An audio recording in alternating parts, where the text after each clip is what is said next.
രാഹുൽ മാങ്കൂട്ടത്തിൽ രാജിവെക്കണമെന്ന നിർദ്ദേശം നൽകി ഹൈക്കമാൻഡ്. അബ്ദുൾ റഷീദ് വിവരങ്ങളുമായി ചേർന്നിട്ട്. അബ്ദുൾ റഷീദ്, ഉയർന്നു വരുന്ന ആരോപണങ്ങളിലും വെളിപ്പെടുത്തലിലും സമാനമായ നടപടിയാണ് ഇപ്പോൾ ഹൈക്കമാൻഡ് മുന്നോട്ട് വെക്കുന്നത്.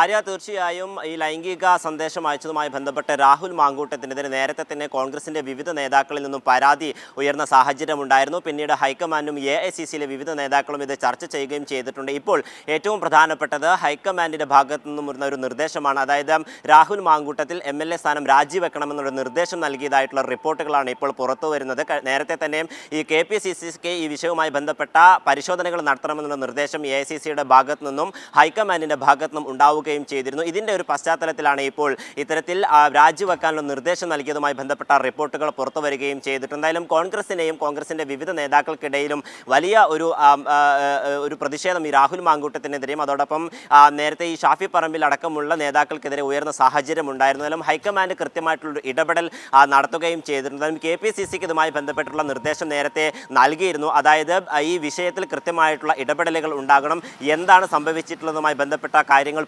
പരിശോധിക്കണമെന്നടക്കമുള്ള കാര്യങ്ങൾ നേരത്തെ തന്നെ AICC KPCC നേതാക്കൾക്കൊക്കെ തന്നെയും നിർദ്ദേശം നൽകുകയും ചെയ്തിട്ടുണ്ട്. പക്ഷേ KPCC അധ്യക്ഷൻ സണ്ണി ജോസഫ് നേരത്തെ പറഞ്ഞിരുന്നത് ഈ വിഷയവുമായി ബന്ധപ്പെട്ട് തനിക്ക് അറിയില്ല എന്നുള്ള ഒരു വിശദീകരണമായിരുന്നു. എന്തായാലും ഇപ്പോൾ ഈ ഹൈക്കമാൻഡിന്റെ ഭാഗത്തു നിന്നും കൃത്യമായിട്ടുള്ള ഇടപെടൽ ഉണ്ടായിരിക്കുന്നു. ഇനി രാജിവെക്കുമോ എന്നുള്ള കാര്യം തന്നെയാണ് ഏറെ നിർണായകമായിട്ടുള്ളത്. ഷാഫി പറമ്പിലോ അല്ലെങ്കിൽ രാഹുൽ മാങ്കൂട്ടത്തിലോ മറ്റു പ്രതിപക്ഷ നേതാക്കളൊന്നും തന്നെ ഇതുവരെയും ഈ വിഷയത്തിൽ പ്രതികരിക്കാൻ തയ്യാറാവുകയും ചെയ്തിട്ടില്ല. എന്തായാലും നിലവിൽ ഇപ്പോൾ ഇത്തരത്തിൽ ഷാഫി പറമ്പിൽ രാഹുൽ ഇത്തരത്തിലുള്ള നിലപാടിലേക്ക് ഹൈക്കമാൻഡിന് പോകേണ്ടി വന്നത് എന്നതാണ്